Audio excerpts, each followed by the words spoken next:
رسول اللہ صلی اللہ علیہ وسلم نے فرمایا،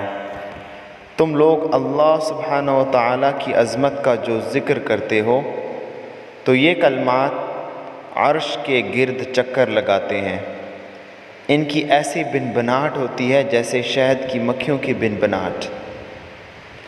وہ اپنے کہنے والے کا اللہ سبحانہ و تعالیٰ کے دربار میں ذکر کرتے ہیں، تو کیا تم چاہتے ہو کہ تمہارا ذکر اللہ کے عرش کے گرد کیا جائے؟ تو ان کلمات کا ذکر کثرت کے ساتھ کیجیے۔ سبحان اللہ، لا الہ الا اللہ، الحمد للہ، سبحان اللہ، لا الہ الا اللہ،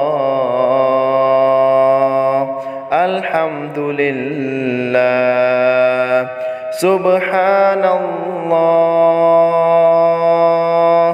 لا الہ الا اللہ، الحمد للہ، سبحان اللہ، لا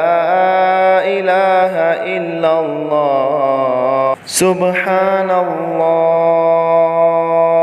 لا الہ الا اللہ، الحمد للہ، سبحان اللہ،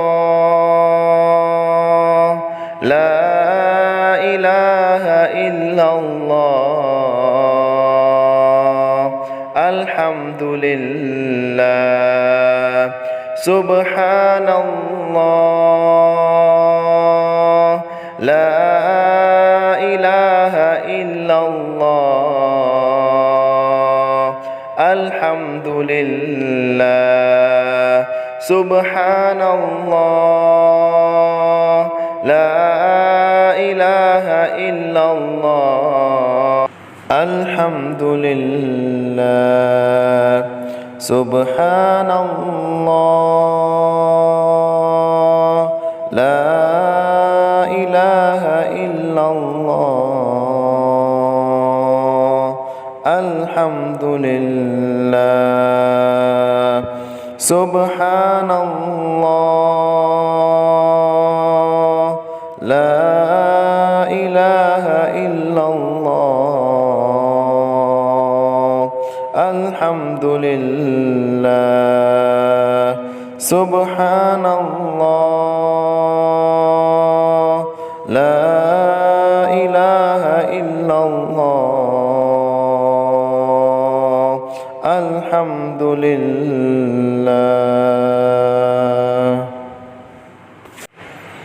For more beautiful videos, subscribe my YouTube channel, Muhammad Farooq.